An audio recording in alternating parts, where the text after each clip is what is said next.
The capital நண்பர்களுக்கு வணக்கம். நான் உங்கள் நிரஞ்சன். இந்த ஒரு குறிப்பிட்ட நபர் இந்தியாவுடைய பெருமைக்குரிய நபர்கள்ல ஒருவரா பார்க்கப்படக்கூடியவர். உலக அரங்குல இந்தியாவுடைய பன்முகத்தன்மைக்கான அடையாளமா இருக்கக்கூடியவர். உலகத்தில் இருக்கக்கூடிய பல உச்சபட்ச நட்சத்திரங்கள் கூட இவரு கூட நம்ம ஒரு போட்டோ எடுத்துக்க மாட்டோமா அப்படின்னு ஏங்குவாங்க. உலக கால்பந்து ஜாம்பவான் மெஸ்ஸி அவர்கள் இந்தியாவுக்கு வந்த பொழுது இந்த ஒரு குறிப்பிட்ட நபரை சந்திக்கிறதுக்கு நான் ரொம்ப ஆவலா இருக்கிறேன் அப்படின்னு சொல்லியிருந்தாரு. ஏன் ஹாலிவுட் நட்சத்திரங்கள் தொடங்கி பல மன்னர்கள் வரைக்கும் இவருடைய அப்பாயின்மெண்ட் கிடைக்காதா அப்படின்னு ஏங்கிக்கிட்டு இருக்கிறாங்க. வருஷத்துக்கு இந்தியாவில் அதிக அளவுல வரி செலுத்தக்கூடிய ஒரு பிரபலங்கள்ல எப்பவுமே முன்வரிசையில் இருக்கக்கூடியவர் தான் இவர். ஏராளமான விருதுகளை வாங்கி குவிச்சிருக்கிறாரு. ஆனா இப்படிப்பட்ட ஒரு நபரை தேச விரோதி, அவர் இந்தியாவுக்கு எதிரானவர், அவர் உடனடியா இந்தியாவை விட்டு வெளியேறணும் அப்படின்னு பாரதிய ஜனதா கட்சியை சேர்ந்த சில தலைவர்களும் தீவிர ஹிந்துத்துவா கும்பல்களும் சொல்லிக்கிட்டு இருக்காங்க. இதோட எக்ஸ்ட்ரீம் எங்க தெரியுமா போயிருக்கு? இந்த குறிப்பிட்ட நபருடைய நாக்கை வெட்டி எடுத்துட்டு வந்தா நாங்க 1,00,000 ரூபாய் சன்மானம் கொடுக்கிறோம் அப்படின்னு இந்து மகா சபையை சேர்ந்த நிர்வாகிகள் அனௌன்ஸ் பண்ணியிருக்கிறாங்க. இது ஒரு பெரிய ஷாக்கிங்கான ஒரு இன்சிடென்ட்டா மாறி இருக்கு. ஆனா இதை பத்தின எந்த ஒரு பேச்சும் பெரிய அளவுல இல்லை. அரசியல் கட்சி தலைவர்கள் இதை கண்டிக்கக்கூடிய இடங்கள்லயும் யாரும் இல்லாம இருக்கிறாங்க அப்படின்றதா கவலைக்குரிய விஷயமா இருக்கு. இதை பத்தி தமிழ் மக்கள் தெரிஞ்சுக்கணும் அப்படின்றதுக்காக தான் இந்த வீடியோவை நான் உருவாக்கி இருக்கிறேன். அதுக்கு முன்னாடி நம்ம சேனல் இன்னும் நிறைய பேர் சப்ஸ்கிரைப் பண்ணாம பார்த்துக்கிட்டு இருக்கீங்க. உங்களுக்கே தெரியும், உங்களுடைய ஆதரவை நம்பி மட்டும்தான் டெல்லியில இருந்து இயங்கக்கூடிய முதல் தமிழ் யூடியூப் சேனலை இதை நடத்திட்டு இருக்கிறேன். இப்ப இந்த மாதிரியான ரொம்ப ரொம்ப முக்கியமான தகவல்கள் உங்களுக்கு உடனுக்குடன் வந்து சேரணும் அப்படின்னா நம்ம சேனலை சப்ஸ்கிரைப் பண்ணிக்கோங்க.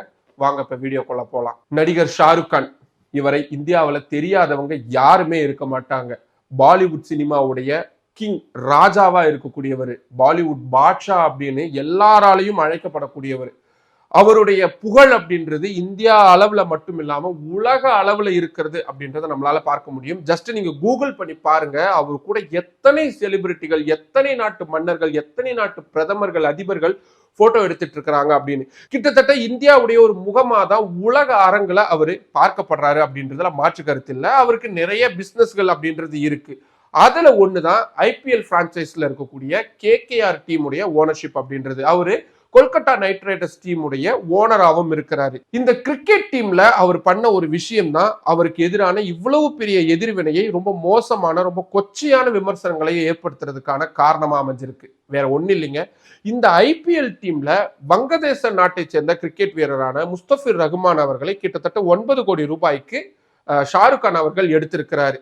இதை கையில பிடிச்சுக்கிட்டாங்க ஹிந்துத்துவ அமைப்புகள். ஒரு வங்கதேச நாட்டை சேர்ந்தவரை நீங்க எப்படி இந்தியாவில் இருக்கக்கூடிய ஒரு ஐபிஎல் டீம்ல சேர்க்கலாம் அப்படின்னு உங்களுக்கு உடனே ஆச்சரியமா இருக்கும். ஏன் கடந்த காலங்கள்ல எத்தனையோ டீம்ல வங்கதேச நாட்டை சேர்ந்த ஐபிஎல் வீரர்கள் வங்கதேச நாட்டை சேர்ந்தவங்களா இருந்திருக்கிறாங்க. அப்பெல்லாம் இல்லாத எதிர்ப்பு இப்ப ஏன் ஏற்படுது அப்படின்னு நீங்க கேட்கலாம்.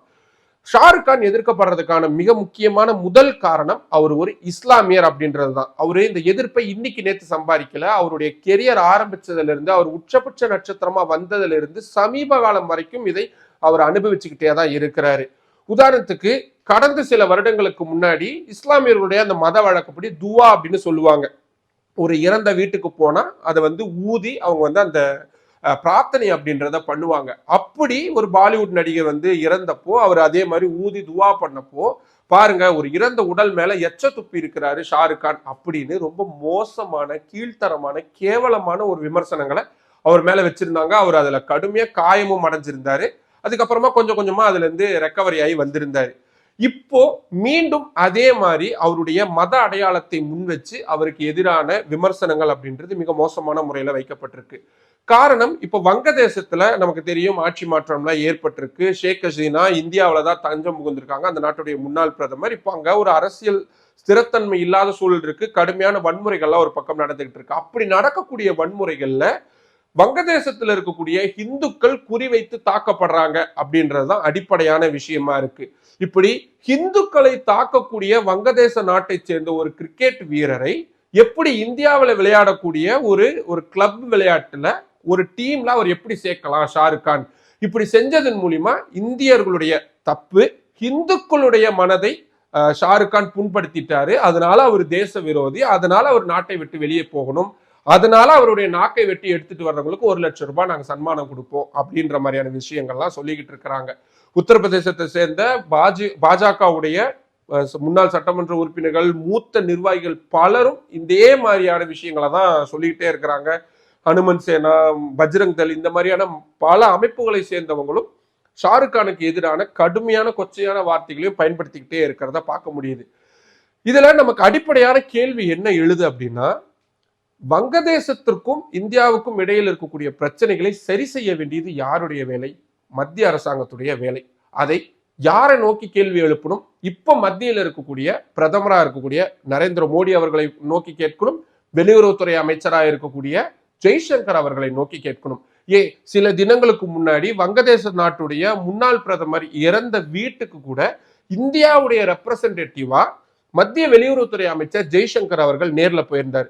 அப்போ வங்கதேசத்தில் இருக்கக்கூடிய இந்துக்கள் தாக்கப்படுறாங்க அப்படின்னும் பொழுது நீங்க எதுக்காக அவங்க நாட்டுடைய பிரதமர் இறந்ததுக்கு எதுக்கு நம்ம நாட்டுல இருந்து போனாங்க அப்படின்ற கேள்வியை எழுப்பியிருக்கணும். அதை கேட்கல.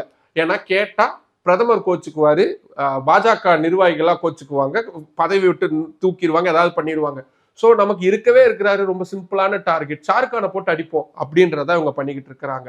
ரெண்டாவது, 2 நாடுகளுக்கு இடையில இருக்கக்கூடிய வர்த்தகம் சம்பந்தமான விஷயங்களை இது வரைக்கும் மத்திய அரசு நிறுத்தியிருக்காங்களா? நிறுத்தல. எங்க இந்துக்களை போட்டு தாக்குறாங்க, அப்புறம் எதுக்காக நீங்க வங்கதேசத்து கூட உறவு வச்சிருக்கீங்க, எதுக்காக அவங்களோட வர்த்தகம் பண்றீங்க அப்படின்ற மாதிரியான கேள்விகள் எழுப்பணும். அதை எழுப்பல. சரி, வங்கதேசத்துல மட்டும்தான் இப்படி இந்துக்கள் தாக்கப்படுறாங்களா? அமெரிக்கா தொடங்கி உலக நாடுகள் பலதிலையும் இந்தியர்கள் அவங்களுடைய மத அடையாளத்துக்காகவே கடுமையான முறையில தாக்கப்படுறாங்க. அயர்லாந்து மாதிரியான நாடுகள்ல இந்தியர்கள் எந்த அளவுக்கு துன்புறுத்தப்படுறாங்க அப்படின்றதெல்லாம் நம்ம தொடர்ச்சியா பார்த்துக்கிட்டே தான் இருக்கிறோம். அப்போ அந்த நாடுகளுக்கு எதிராக ஏன் மத்திய அரசாங்கம், மோடி அரசாங்கம் நடவடிக்கை எடுக்கல அப்படின்ற ஒரு கேள்வியை எழுப்ப வேண்டிய இவங்க அதெல்லாம் கேட்காம ஷாருக் கானை பிடிச்சு கடிச்சுக்கிட்டு இருக்கிறாங்க. அது மட்டும் இல்லாம வங்கதேசத்துல தாக்கப்படக்கூடியவங்க இந்துக்கள் அப்படின்ற அடையாளத்துக்காக அல்லாம பெரும்பாலும் அவர்கள் இந்தியர்களாக இருக்கக்கூடும்.